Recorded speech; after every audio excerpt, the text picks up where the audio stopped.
जब इतना बीमारी फैलल बा तो लोगन सरकारी अस्पताल में काहे नहीं की जात? सेवा उपलब्ध नहीं है सरकारी में, दवा लिख दिलो कोई लोग सामने प्राइवेट दुकान पर में से जाके खरीद लो। डॉक्टर लोग के बुलाई लोग तो ना आवे ना डॉक्टर। आवेला केहू ना। बरौली का जो पशु चिकित्सालय है वहाँ हम लोग पहुंचे थे और वहाँ के जो चिकित्सा पदाधिकारी हैं उनसे हम लोग बात कर रहे थे कि आपके क्षेत्र में क्या लंपी बीमारी का वैक्सीनेशन हुआ था? तो उन लोगों का कहना था कि हाँ हुआ है।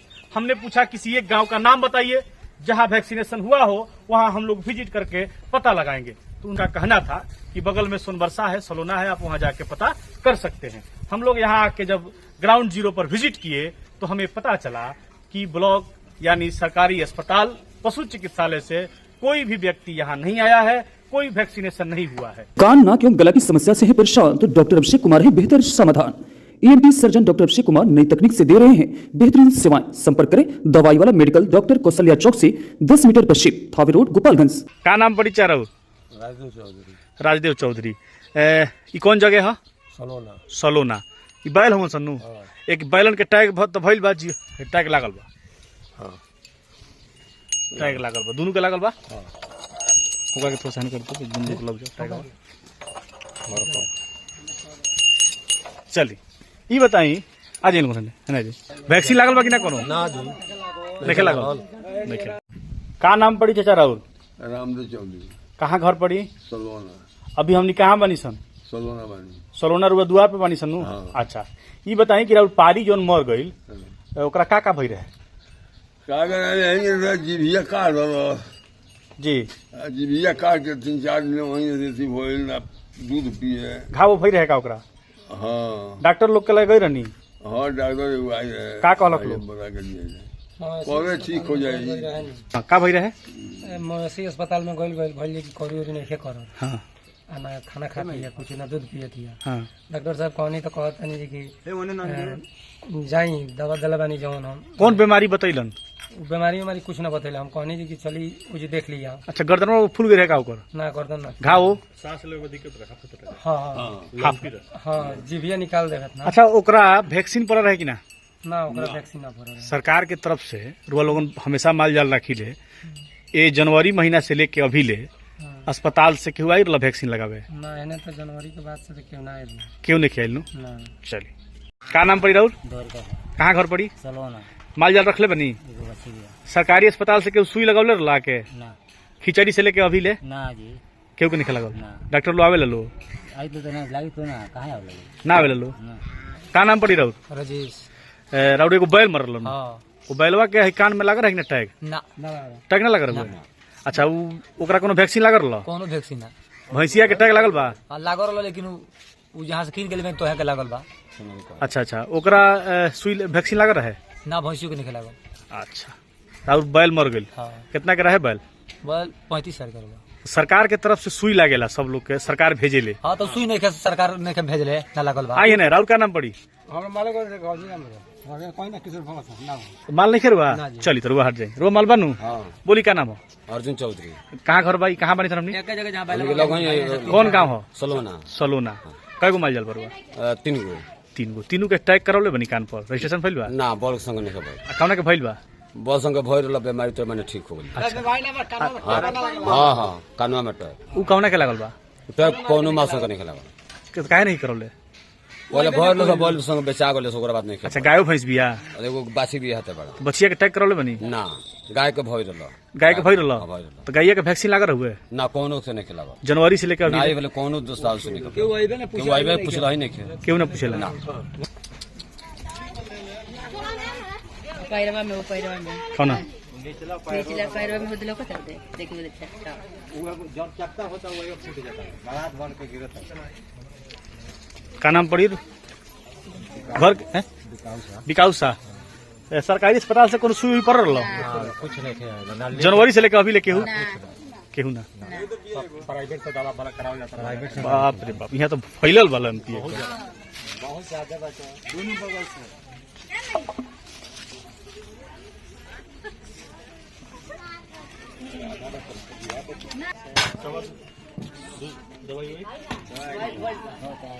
चली का नाम है राहुल?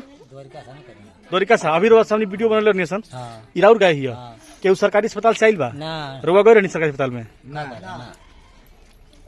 ना गए काहे ना गए नहीं तो हम क्या करिए क्या एकर तबीयत खराब बता डॉक्टर लगा ना जाए अस्पताल में डॉक्टर से लिए नहीं हम बोला प्राइवेट के होता है। हां प्राइवेट से सरकारी में ना जाइले लोगों ना तो क्यों बताई तब ना सरकारी में तो सरकारी नहीं जाने सरकारी में जानता नहीं सरकारी में क्यों बतावत नहीं अच्छा खिचड़ी से लेके अभी लेके हुआ आई सुई देवे एक हथियार ने तो कान में पहना गइल होवे की ना के नहीं सुई देवे के भाई लगे क्यों नहीं किया ये कौन जगह है सलोना। अभी स्क्रीन पर आप जो देख रहे हैं ये सलोना गांव है और यहाँ एक गाय है जिसके पैर को आप देखेंगे कि यहाँ से लंपी बीमारी का शुरुआत हो रहा है और पूरे शरीर में दाना दाना निकल चुका है। वैक्सीन इसको नहीं लगा है, अगर वैक्सीन लगा रहता और इसको सांस लेने में दिक्कत, देखिए ब्लड निकल रहा है, देखिए ब्लड निकल रहा है। कितना रुपया अभी तक ले खर्चा हो गई इलाज करावे मेरा? 7-8 रुपया हैं? 7-8 रुपया 5.5 दिन दवाई दे 4-5 दिन भइल कुछ फायदा बुझाता माने प्राइवेट केहू डॉक्टर रहुए नु सरकारी क्यों ना आई रहुए? का नाम पड़ी राहुल? सुधीर शर्मा ई कौन गांव है? सलोना सलोना। हई जोन पीछे लोग ऐसे दोनों गाय है सन, बाछिया गाय एगो गाय है एगो बाछी है। गैया के कान पर हऊ लागल बट्टा गवा। अच्छा खिचड़ी से लेके माने जनवरी महीना से लेके अभी ले सरकारी अस्पताल से केहू आई वैक्सीन लगावे एको बेर केहू नहीं खियाइल? अच्छा हऊ बछिया के गोड़ पर जो एगो घाव भइल बा कैसन घाव? हमारा पता नहीं कैसे खावा हई बस ओनीला गोड़वा पर जो अंदर में जी हां हां उ जानता नहीं उ लक्षण है बीमारी के। एगो बीमारी चलल बा लंपी जना में माल जाल मर जाता रहे सन और वो गांव में कई गो मर गइल बनू। कपिल भाई के हाँ कपिल जी के हम लेनी है उहों के ले बनी जनरल शर्मा का मर गई तो रोबा जाई फटाक से अस्पताल में आ जाके वो जी कहीं जे हमरा गाय के हेंगा दिक्कत भइल बा बाछी के, ठीक बा? जब इतना बीमारी फैलल बा तो लोगन सरकारी अस्पताल में काहे नहीं की जात? सेवा उपलब्ध नहीं है सरकारी में, दवा लिख दिलो कोई लोग सामने प्राइवेट दुकान पर में से जाके खरीद लो। आ डॉक्टर लोग के बुलाइले लोग तो ना आवे ना डॉक्टर? आवेला केहू ना आवेला। ई कौन जगह है? सलोना गांव सलोना गांव पछिमारी टोला। का नाम पड़ी? नंद कुमार। हई गाय के रुआ कब से तबीयत खराब भइल बा? 5-6 दिन हो गए। खिचड़ी से लेके अभी ले केहू आई सुई देवे नहीं खेल लू? कौन गाँव हई? सलोना। सलोना। का नाम पड़ी राहुल? संध्या देवी। संध्या देवी। ये देखिए कैसे इसको फैला है। कितना दिन हो गए? 1 महीना हो गए। कितना रुपया लग गए अभी ले? 8-9 हजार रुपया लगा दिल सही तो गिर गए रहिया। गिर गइल? हां डॉक्टर के नंबर धैले बने। अच्छा ये बताई कि सरकारी अस्पताल जौन बा ओ जी से केहू डॉक्टर आई रहो? ना कोई ना। अच्छा जनवरी समझे तनी खिचड़ी के महीना हां हां वो दिन से अभी ले कोनो सुई पड़ल बैग के? कोनो सुई नहीं के पर। हाई कानवा में जो पहनौले बनी कब पहनौनी? ऊ ढेर दिन से पहना बा किछु की रली बाछी। कय गो रुपया लग रहा है पहनावे याद बा? ना हमरे पैसा लग रहा है? ना 1 रुपया नहीं। हैं? पैसा ना लग रहा है? चल एकर ई गाय लागे ले अभी? हां दूध करत लसिया। बछरू कहां बा? अब मर गए। ऊ काहे मर गइल? ऊ निकल गइल कुड़ी तो। मर गइल ना? मर गए। गोपालगंज जिले के बरौली प्रखंड के बरौली विधानसभा के सोनबरसा सलोना गांव में हम लोग, बगल में सोनबरसा पड़ता है और ये सलोना पड़ता है। अभी हम जहां खड़े हैं ग्रामीण लोगों को आप देख रहे होंगे और पीछे गाय आपको दिखेगी, उसको भी जरा दिखाएंगे। लंपी बीमारी जो बड़ी तेजी से पिछले कई 2-3 सप्ताह से तेजी में है और कई लोगों का गाय भैंस बैल मर चुका है। यहाँ कई एक गायों को इस बीमारी में संक्रमित आप लोग देख सकते हैं। यहाँ के लोगों से हम लोग बात किए, सभी लोगों ने एक सूत्र में ये कहा कि हमारे यहाँ सरकार के द्वारा कोई वैक्सीन नहीं लगा है। हम लोग बरौली का जो पशु चिकित्सालय है वहाँ हम लोग पहुंचे थे और वहाँ के जो चिकित्सा पदाधिकारी हैं उनसे हम लोग बात कर रहे थे कि आपके क्षेत्र में क्या लंपी बीमारी का वैक्सीनेशन हुआ था? तो उन लोगों का कहना था कि हाँ हुआ है।